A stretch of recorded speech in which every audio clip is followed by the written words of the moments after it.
पहले और एक व्यक्ति वहां खड़ा होकर के सीधे आह्वान करता है कि ईसाइयों और मुसलमानों को काटना कब शुरू करोगे। सीधे सीधे आह्वान करता है। और ये कौन सा सबका साथ सबका विकास है। उप सांसद पाए जाते हैं, सत्ताधारी पार्टी के सांसद हैं, वो अपने कार्यक्रमों में सार्वजनिक मंचों पे खड़े होकर कहते हैं कि मुसलमानों का आर्थिक बहिष्कार करो। आप कह रहे हैं सबका साथ सबका विकास, अपने भाषणों में सबका साथ सबका विकास की बात करते हैं, लेकिन अफसोस है कि जब राजनीतिक तौर पर विकास करने की बात आती है तो लोकसभा में एक भी टिकट ये सत्ताधारी दल किसी मुसलमान को नहीं देता, राज्यसभा में एक भी टिकट किसी मुसलमान को नहीं देता, विधानसभा में जो बड़े बड़े प्रदेश हैं उसमें एक भी टिकट मुसलमान को नहीं देता। और लाल किले से प्रधानमंत्री जी की, लाल किले की प्राचीर से वो भाषण, उनकी वो तकरीर भी सुन रहा था, जब वो कह रहे थे कि महिलाओं को बिना हक दिलाए देश आगे नहीं बढ़ सकता। जब वो लाल किले की प्राचीर से ये बात बोल रहे थे तो उस भाषण के महज 2.5-3 घंटे बाद उनके गृह राज्य गुजरात में बिल्किस बानो के आरोपी रिहा किए जा रहे थे। उसी दिन उन्हें माला पहनाया जा रहा था। उन प्रधानमंत्री जी का इंटरव्यू ले जो फिल्मी स्टार, जो उनसे पूछे कि आप आम चूस के खाते हैं कि काट के खाते हैं, उसके लिए तो रेड कारपेट बिछा है। जो अभिनेत्रियां उनकी विचारधारा के समर्थन में बात करें, समर्थन से ज्यादा आगे बढ़ के बात करें, उनके लिए जेड सिक्योरिटी है। लेकिन वो शाहरुख खान जो पूरी दुनिया में भारत के तिरंगे का मान बढ़ाता है, जिसे फीफा वर्ल्ड कप में आमंत्रित किया जाता है, उसके लिए सोशल मीडिया पे किस तरह के ट्रेंड चलाए जाते हैं। कौन सा सबका साथ सबका विकास है महोदय। श्री इमरान प्रतापगढ़ी। बहुत बहुत धन्यवाद उपसभापति महोदय। मैं अब्दुल वहाब साहब द्वारा लाए गए इस रेजोल्यूशन के समर्थन में बात करने के लिए खड़ा हूं। इसी थके हुए दस्ते तलब से मांगते हैं, इसी थके हुए दस्ते तलब से मांगते हैं, हम अपने जख्मों का मरहम तो कब से मांगते हैं, वो भीख मांगता है हाकिमों के लहजे में, हम अपने बच्चों का हक भी अदब से मांगते हैं। उपसभापति महोदय, ये जो रेजोल्यूशन है इसके जो महत्वपूर्ण 1-2 बिंदु हैं, उसमें एक बात कही गई है कि सच्चर समिति के प्रतिवेदन और अन्य प्रतिवेदनों की सिफारिशों को कार्यान्वित किया जाए, जिसमें मुसलमानों के शैक्षिक और सामाजिक पिछड़ेपन पर चर्चा हो। उद्धृत कर रहा हूं मैं इसे। दूसरा पॉइंट है कि छात्रवृत्ति और शैक्षिक कार्यक्रमों को बहाल किया जाए और सुधारा जाए, जिससे उच्चतर शिक्षा भागीदारी में सुधार आए। मदरसों के आधुनिकीकरण की बात की गई। मुझे हैरत है, तभी राकेश सिन्हा जी बात कर रहे थे, अभी नहीं है शायद, कहीं चले गए हैं आसपास। उन्होंने अपने भाषण में 23 बार सबका साथ सबका विकास की बात की। अभी गीता जी बोल रही थी, उन्होंने भी कहा कि सबका साथ सबका विकास का बजट आया है, लेकिन वो इसके, ये जो रेजोल्यूशन है इसके विरोध में क्यों है, मैं समझ ही नहीं पा रहा। अगर आप सबका साथ सबका विकास का दावा कर रहे हैं, सबका साथ सबका विकास के नारे लगा रहे हैं, तो अगर एक पर्टिकुलर एक कम्युनिटी जो जिस स्ट्रक्चर कमेटी की सिफारिशों में यह तय हो गया है कि वो दलितों से भी बदतर स्थिति में है, उसका आर्थिक सामाजिक स्थिति ऐसी है, अगर उसके उत्थान के लिए कोई बिल बात कर रहा है तो फिर उसके विरोध में है क्यों। दरअसल ये वही मानसिकता है जो लगातार काम कर रही है, जिसके तहत अमृत काल में भी जो बजट पेश किया जाता है उसमें जो अल्पसंख्यकों का बजट है उसमें 38% की कटौती की जाती है, और फिर कहा जाता है कि हम सबका साथ सबका विकास का दावा कर रहे हैं। ये कौन सा सबका साथ सबका विकास का दावा है। मदरसों के जो शिक्षक हैं उनका कई साल से उनको वेतन नहीं दिया गया है। हमारे पास उनके फोन आते हैं, वो कहते हैं कि हमारी बात सदन में उठाइए, हम भूखों मर रहे हैं, हमारे घरों में चूल्हे नहीं जल रहे।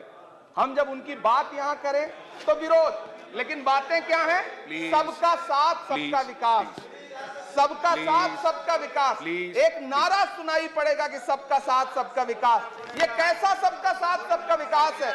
मैं सदन से यह पूछना चाहता हूं कि यहां सत्र चल रहा है उपसभापति महोदय, और इसी संसद से महज 800 मीटर की दूरी पर जंतर मंतर पर खड़े होकर के कार्यक्रम आयोजित होता है अभी 4 दिन पहले, और एक व्यक्ति वहां खड़ा होकर के सीधे आह्वान करता है कि ईसाइयों और मुसलमानों को काटना कब शुरू करोगे।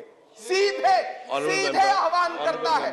और सभापति उपसभापति महोदय, मैं पूछना चाहता हूं कि दिल्ली पुलिस उस पर कोई कार्रवाई नहीं करती, उल्टा जो मीडिया उसको दिखाने का प्रयास करती है उनको नोटिस भेजा जाता है। ये कौन सा सबका साथ सबका विकास है उपसभापति महोदय? ये हम बहुत गंभीर लोग यहां बैठे, मैं उच्च सदन में बैठा हूं, मैं यहां खड़ा होकर के कहना चाहता हूं, ये कौन सा सबका साथ सबका विकास है? उपसभापति महोदय, इसी दिल्ली में एक सांसद पाए जाते हैं, सत्ताधारी पार्टी के सांसद हैं, वो अपने कार्यक्रमों में सार्वजनिक मंचों पे खड़े होकर कहते हैं कि मुसलमानों का आर्थिक बहिष्कार करो। आप कह रहे हैं सबका साथ सबका विकास। कैसे होगा सबका साथ सबका विकास जब सत्ताधारी पार्टी के सांसद आर्थिक बहिष्कार की अपील करेंगे और उनके खिलाफ एक मामला तक दर्ज नहीं होता? प्रधानमंत्री जी अपने भाषणों में सबका साथ सबका विकास की बात करते हैं, लेकिन अफसोस है कि जब राजनीतिक तौर पर विकास करने की बात आती है तो लोकसभा में एक भी टिकट ये सत्ताधारी दल किसी मुसलमान को नहीं देता, राज्यसभा में एक भी टिकट किसी मुसलमान को नहीं देता, विधानसभा में जो बड़े बड़े प्रदेश हैं उसमें एक भी टिकट मुसलमान को नहीं देता। और वो तीन जो नाम के लोग थे, मुख्तार अब्बास नकवी साहब, एमजे अकबर साहब, सैयद जफर इस्लाम, उनको भी किनारे लगा दिया जाता है। ये कौन सा सबका साथ सबका विकास है? काहे का सबका साथ सबका विकास? ये नारा, ये दावा खोखला है। मैंने प्रधानमंत्री जी के भाषण सुने हैं, जब 3 तलाक पर बिल आ रहा था उपसभापति महोदय, तो प्रधानमंत्री जी कहते थे कि मैं अपने मुस्लिम बहनों को हक दिलाना चाहता हूं, उनके न्याय के लिए लड़ रहा हूं, ये बिल मैं उनके लिए ला रहा हूं। आपने भी सुना होगा वो नारा। मैं तो सभापति महोदय बचपन से जिस विद्यालय का पढ़ा हूं वहां संस्कृत का एक श्लोक सुना करता था कि यत्र नार्यस्तु पूज्यन्ते रमन्ते तत्र देवता। मैं इसे सुना करता था उपसभापति महोदय। और फिर आज जब यहां सदन में खड़ा हूं तो मैं पिछले दिनों लाल किले से प्रधानमंत्री जी की, लाल किले की प्राचीर से वो भाषण, उनकी वो तकरीर भी सुन रहा था, जब वो कह रहे थे कि महिलाओं को बिना हक दिलाए देश आगे नहीं बढ़ सकता। जब वो लाल किले की प्राचीर से ये बात बोल रहे थे तो उस भाषण के महज 2.5-3 घंटे बाद उनके गृह राज्य गुजरात में बिल्किस बानो के आरोपी रिहा किए जा रहे थे। उसी दिन उन्हें माला पहनाया जा रहा था, उनका सम्मान किया जा रहा था। ये कौन सा सबका साथ सबका विकास है? उपसभापति महोदय, मैं तो आपसे कहना चाहता हूं कि जो प्रधानमंत्री जी का इंटरव्यू ले, जो फिल्मी स्टार, जो उनसे पूछे कि आप आम चूस के खाते हैं कि काट के खाते हैं, उसके लिए तो रेड कारपेट बिछा है। जो अभिनेत्रियां उनकी विचारधारा के समर्थन में बात करें, समर्थन से ज्यादा आगे बढ़ के बात करें, उनके लिए जेड सिक्योरिटी है। लेकिन वो शाहरुख खान जो पूरी दुनिया में भारत के तिरंगे का मान बढ़ाता है, जिसे फीफा वर्ल्ड कप में आमंत्रित किया जाता है, उसके लिए सोशल मीडिया पे किस तरह के ट्रेंड चलाए जाते हैं? कौन सा सबका साथ सबका विकास है महोदय? मेरा नाम इमरान है, मैं उस पीड़ा को महसूस करता हूं जिस पीड़ा का जिक्र अभी मनोज झा जी कर रहे थे। मैं उस पीड़ा से गुजरता हूं, इसलिए मैं आपसे यहां खड़ा होकर कहता हूं कि हम हर दिन सुनते हैं, कई सारे मंत्री हैं जो ट्रेवल एजेंसी खोल के बैठे हैं, जो ये कहते हैं कि देशभक्ति हर दिन देशभक्ति साबित करो, चले जाओ वहां चले जाओ। मैं तो उनसे कहना चाहता हूं कि तुमने नफरत का जो बाजार सजाया हुआ है, तू ये कहता है मुसलमान पराया हुआ है, आजा दिल चीर के दिखलाऊं वतन का नक्शा, मेरा भारत मेरी सांसों में समाया हुआ है। हम उसको किसी को हर दिन उसका सबूत नहीं देते फिरेंगे। ऐसे में अगर ये बिल मांग करता है कि मुसलमानों के शैक्षिक और उनके सामाजिक, उनके आर्थिक उत्थान के लिए सरकार उस पर ध्यान दे, तो फिर तकलीफ क्या है, दिक्कत क्या है? क्या आपका जो नारा है वो झूठा है? क्या सबका साथ सबका विकास का नारा सिर्फ खोखला है? बजट से तो यही जाहिर होता है, आप लगातार घटाते जा रहे हैं बजट, आप लगातार कटौती करते जा रहे हैं। पूरे देश में प्रधानमंत्री जी दावा करते थे सबका साथ सबका विकास के नारे के साथ कि 2022 में हर व्यक्ति के छत पर, घर पर, सर पर छत होगी। यह प्रधानमंत्री जी का उद्धृत किया गया बयान है। लेकिन मैं तो आपसे यह कहना चाहता हूं, आप असम उठा के देख लीजिए, आप मध्य प्रदेश उठा के देख लीजिए, आप उत्तर प्रदेश उठा के देख लीजिए, एक दैत्याकार बुलडोजर है जो चारों तरफ घूम रहा है, और जिनके सरों पर छत है भी, उन छतों को भी छीन लेना चाहता है। लेकिन क्या प्रधानमंत्री जी इसे देखते नहीं है? क्या भारतीय जनता पार्टी सरकार के जिम्मेदार नेता इसे देखते नहीं है कि वो बुलडोजर सिर्फ लोगों का घर नहीं कुचल रहा है, संविधान को कुचल रहा है, लोकतंत्र को कुचल रहा है। गुवाहाटी हाई कोर्ट की वो का स्टेटमेंट सुनिए आप, पटना के एक जज साहब का स्टेटमेंट सुनिए आप, फिर अदालतों का क्या काम रह जाता है। ऐसे में सबका साथ सबका विकास कैसे माना जाए। उपसभापति महोदय, मैं तो आपसे ये कहना चाहता हूं कि पूरी दुनिया में कहीं भी जब कोई अल्पसंख्यक सफल होता है, किसी उच्च पद पर पहुंचता है, तो हम सारे लोग, हमारे तमाम साथी खुश होते हैं। ऋषि सुनक जब प्रधानमंत्री बनते हैं तो भारत में जश्न मनाया जाता है, मुझे खुशी होती है।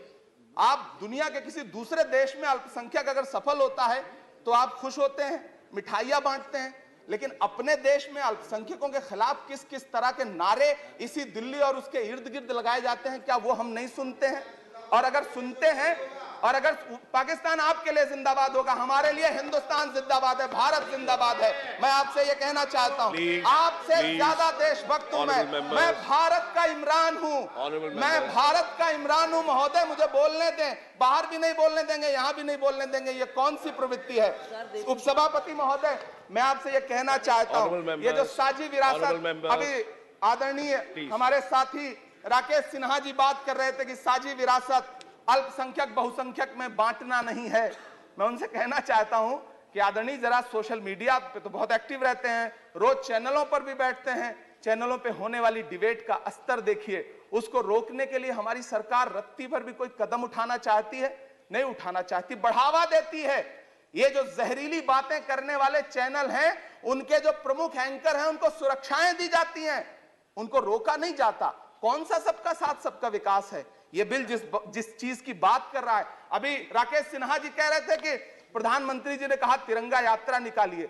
मुझे पूरा विश्वास है कि प्रधानमंत्री जी ने कठुआ के बलात्कारी के समर्थन में तिरंगा यात्रा निकालने के लिए कभी नहीं कहा होगा, लेकिन फिर भी निकली, लेकिन किसी ने रोका नहीं, किसी ने कोई आवाज नहीं उठाई। उपसभापति महोदय, दर्द बहुत सारे हैं, लेकिन ये जो रेजोल्यूशन लेकर के आए हैं उसमें जो शैक्षिक और आर्थिक बातों को उद्धृत किया गया है, मैं आपसे अनुरोध करूंगा कि इसे देखा जाए, इसे जांचा जाए। गीता जी कह रही थी अभी भारत जोड़ो यात्रा पे कि भारत टूटा कहां है? भारत टूटा नहीं है, भारत को कोई तोड़ भी नहीं पाएगा। भारत को तोड़ने का सपना देखने वालों को हमारी आदरणीय इंदिरा गांधी जी ने 2 टुकड़ों में तोड़ दिया था, बांट दिया था। भारत को कोई तोड़ नहीं पाएगा, लेकिन भारत देश में आर्थिक तौर पर, सामाजिक तौर पर जो बंटवारा करने की साजिश मौजूदा सरकार और सरकार के अनुषंगिक संगठन कर रहे हैं, जो अनुषंगिक संगठन कर रहे हैं, उनको रोकने के लिए सरकार क्या कर रही है?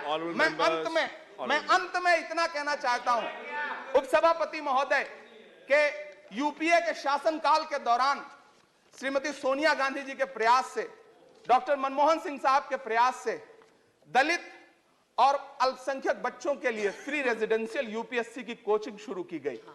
हमने ये किया, और इसी सरकार के दौरान एक टीवी चैनल ने एक प्रोग्राम बनाया जिसका नाम आपको पता है क्या रखा? यूपीएससी जिहाद। ये शब्द क्या इस देश में सुने जाने लायक है?